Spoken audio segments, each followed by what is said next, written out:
One ஆன்மீக நேயர்களுக்கு அன்பு வணக்கம். நம்ம சேனலில் தொடர்ந்து சுவையான நிகழ்ச்சிகளை பற்றி, ஜோதிட நிகழ்ச்சிகளை பற்றி பேசிகிட்டு இருக்கோம். அந்த வகையில் நம்ம இன்றைக்கி பார்க்க போகிறது அப்படின்னு பார்த்திங்கன்னா, சொத்து வாங்குவதற்கு உகந்த நேரம் எது? வீடு வாங்கணும், மனை வாங்கணும், நம்ம அல்லது சில விவசாய நிலங்கள் வாங்கணும். இந்த மாதிரி பல பேருக்கு பலவிதமான ஆசைகள் இருக்கும். பொதுவாக அந்த வீடு மனைகளை குறிக்கக்கூடிய கிரகம் அப்படிங்கிறது பார்த்திங்கன்னா செவ்வாயை தான் நம்ம எடுத்துக்கிறோம் இல்லையா? அதனால் செவ்வாய் வலிவாக இருந்தாலே அவங்களுக்கு பெரிய நிலபலன்கள் உள்ளவங்கன்னும், செவ்வாய் நீச்சமானாலே அவங்களுக்கு எந்தவித நிலமும் இருக்காதுங்கிற முடிவுக்கெல்லாம் வந்துடக்கூடாது. லக்னம் அது மாதிரி பல விஷயங்களை பொறுத்து இருக்கிற இடத்தெல்லாம் பொறுத்து இருக்கேன்னு வச்சுக்கோங்களேன். அந்த இடத்துக்குரிய கிரகம் வலிமை பெற்றிருக்கும். அடுத்தது பார்த்திங்கன்னா அந்த செவ்வாய்க்கு வேறு பார்த்திங்கன்னா குரு மாதிரி நல்ல கிரகங்களோட பார்வையெல்லாம் கிடைச்சிருக்கும். இப்படியெல்லாம் எடுத்து தான் நம்ம சொல்லணும். ஸோ அப்படி பார்க்கும்போது ஒரு மனுஷன் எப்போது நிலம் வாங்குவான், வீடு வாங்குவான், அல்லது வீடு கட்டுவான், குடியிருக்கிற வீட்டை எப்போ காலி பண்ணிட்டு போவாங்க, இப்படியெல்லாம் நிறைய சிந்தனை வருது இல்லை? இதுவும் பார்த்திங்கன்னா பழைய நூல்கள்லேருந்து நிறைய தகவல்கள் நமக்கு தொகுத்து சொல்லப்பட்டிருக்கு. இதை நம்ம இதுதான் விதி அப்படின்னு நினச்சிக்காதீங்க. இதுவும் ஒரு விதி. இந்த விதியை மீறி இதுவும் பொய்யா போகும் ஜோதிடத்தில்.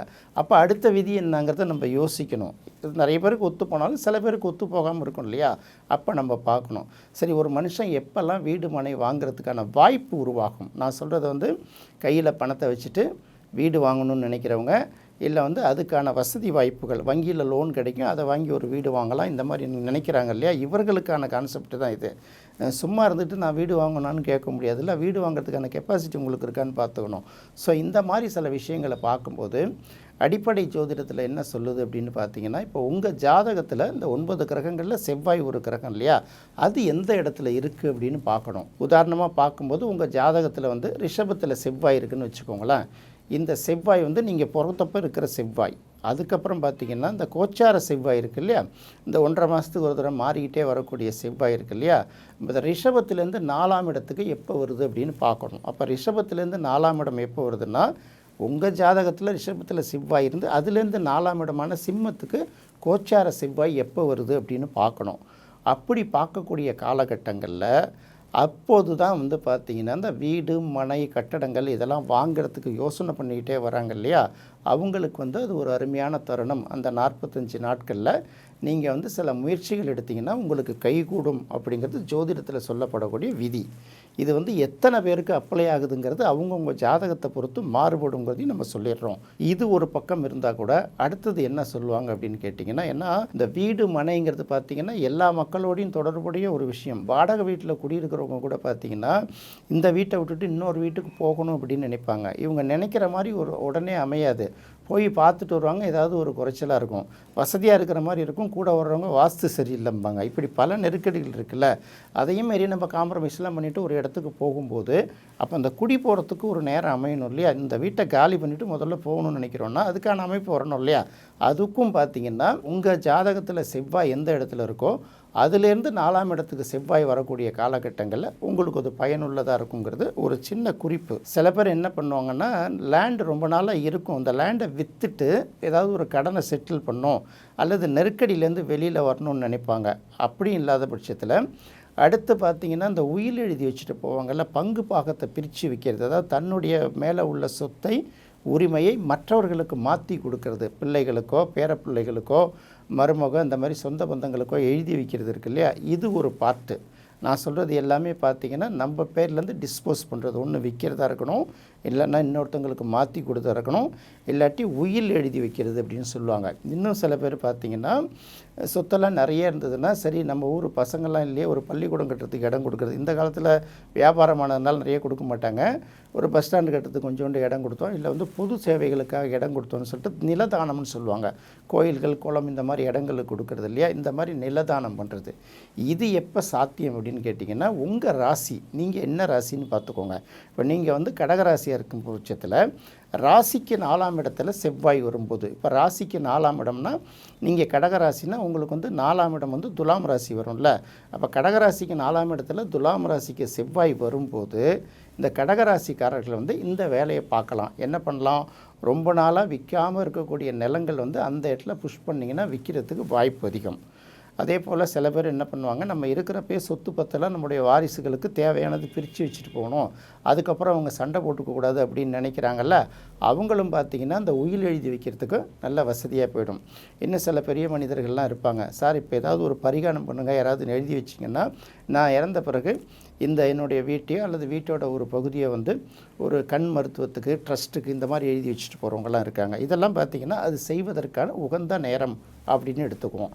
இதை தான் ரொம்ப பார்க்கணும். உங்கள் ஜாதகத்தில் செவ்வாய் எங்கே இருக்கோ அதுலேருந்து 4ஆம் இடத்துக்கு கோச்சார செவ்வாய் வரும்போது பொதுவாக பத்திரப்பதிவு செய்வது, வீடு, மனை, நிலம் இது போல் வாங்குறதுக்கெல்லாம் இது ஒரு சிறந்த இடம் அப்படின்னு சொல்லிடுறோம்.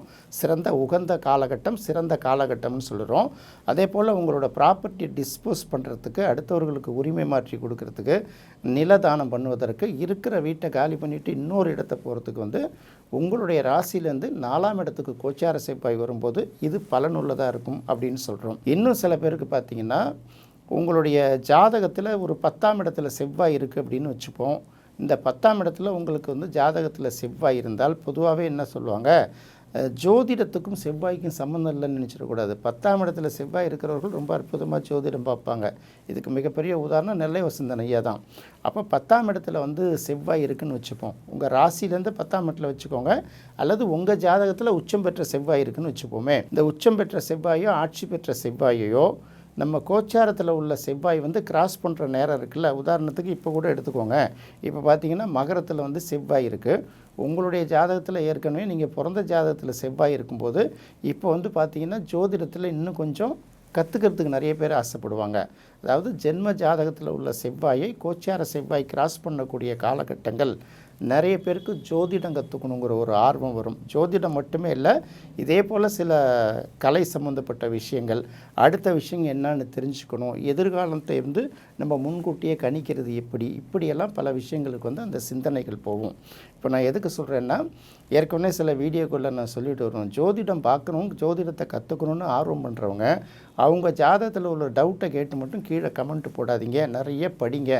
அதே போல் நிறைய வீடியோக்குள்ளே பாருங்கள். நம்ம வீடியோக்குள்ளே பார்த்தீங்கன்னா நீங்கள் கேட்குற நிறைய கேள்வி வந்து நான் ஏற்கனவே வீடியோ போட்டிருப்பேன். ஒரு தடவை போய் வீடியோவில் வந்து அந்த ப்ளேலிஸ்ட்டில் பார்த்தா கூட சரி, அல்லது வீடியோக்குள்ளே கொஞ்சம் ஒன்று ஒன்றா பார்த்துட்டு இருந்தாலும் சரி, உங்களுக்கு தேவையான எல்லா ரிசல்ட்டுமே அங்கேயே கொடுத்துருப்பேன். ஆனால் நாங்கள் திரும்பவும் வந்து போன வாரம் போட்ட வீடியோவில் சம்மந்தப்பட்ட ஒரு கேள்வியே திரும்ப கேட்பீங்க. அந்தளவுக்கு இருக்கிறனால தான் சிக்கலாக இருக்குது. அது உங்கள் மேலே தவறு இல்லை, ஆளுக்காலும் ஒரு குழப்பம்னால நம்மக்கிட்ட அந்த சந்தேகத்தை கேட்குற மாதிரி சில பேர் வந்துடுறாங்க. எப்படி இருந்தாலும் இந்த வீடு, மனை, நிலம் இதை சுற்றி பார்த்திங்கன்னா செவ்வாயை ஒட்டியே தான் நம்ம இது வரைக்கும் பயணிச்சுக்கிட்டு இருக்கோம். அப்போ செவ்வாயை விட்டுட்டு போக முடியாது அப்படின்லாம் நினைக்காதீங்க. இதுக்கு வந்து இன்னும் சில மாற்றுக்கள்லாம் இருக்குது. இப்போ நீங்கள் வந்து உங்கள் ஒரு வீடு கட்டணும், வீடு வாங்கணும், அல்லது வீடு விற்கணும், இல்லை வந்து கட்டின வீட்டை விற்கணும், இந்த மாதிரி சூழ்நிலைகளுக்கு வரும்போது செவ்வாய் இல்லாமலும் செவ்வாயோடு சம்மந்தப்படாத காலகட்டங்களிலும் இது நடக்கும். இது எப்போ நடக்கும்னு பார்த்திங்கன்னா, நம்ம ஏற்கனவே இது தொடர்பாக வீடியோ போட்டிருக்கோம். உங்கள் ஜாதகத்தில் இருக்கக்கூடிய குருவை கோச்சார சனி பார்வை செய்யும் போதும் சேரும் போதும் நிச்சயமாக வீடு, மனை, நிலம் வாங்குவதற்கும் விற்பதற்குமான வாய்ப்பு உருவாகும். அதே போல் உங்கள் ஜாதகத்தில் சனி எங்கே இருக்கோ அந்த சனியை கோச்சார குரு நெருங்கும் போதும் அல்லது அந்த சனியை கோச்சார குரு பார்வை செய்யும் போதும் நீங்களும் பார்த்தீங்கன்னா வீடு, மனை, நிலம் வாங்குவதற்கும் விற்பதற்கான வாய்ப்பு ஏற்படும். எதுவுமே பைசா இல்லாதவங்க இதை பற்றி யோசிக்க வேண்டிய அவசியமே கிடையாது. அது இருக்கப்பட்டவங்களோட சப்ஜெக்டு. இல்லைன்னா வீடு மாற்றுறதுக்கான ஒரு வாய்ப்பும் உருவாகுங்கிறத நீங்கள் பார்த்துக்கலாம். இப்போ நான் சொல்லக்கூடிய இந்த 2-3 விதிகள் சொல்லியிருக்கேன் இல்லையா, செவ்வாயை வந்து மையப்படுத்தி எப்படிலாம் வந்து வீடு, மனை, நிலம் வாங்கிறது, விற்கிறது எப்பப்பெல்லாம் அமையும்னு சொல்லியிருக்கோம். செவ்வாயே சம்மந்தப்படாமல் குருவுக்கும் சனிக்கும் உள்ள தொடர்பை வச்சு யாரெல்லாம் எப்பப்போ வீடு, மனை வாங்கிறது, விற்கிற சம்மந்தப்பட்ட சூழ்நிலைகளில் இறங்குவாங்க அப்படின்னு சொல்லிட்டோம். அதே போல் செவ்வாயோடு செவ்வாய் சம்மந்தப்படும் சில சூழ்நிலைகளில் ஜோதிடம் போன்ற சில பயிற்சிகளை சில பேர் எடுத்துக்கணும்னு ஆசைப்படுவாங்கங்கிறதையும் இந்த நிகழ்ச்சியில் சொல்லியிருக்கேன். நிச்சயமாக இது உங்களுக்கு பயனுள்ளதாக இருக்கும்னு நினைக்கிறேன். மீண்டும் மற்றொரு சுவையான நிகழ்ச்சியில் சந்திக்கலாம். நன்றி, வணக்கம்.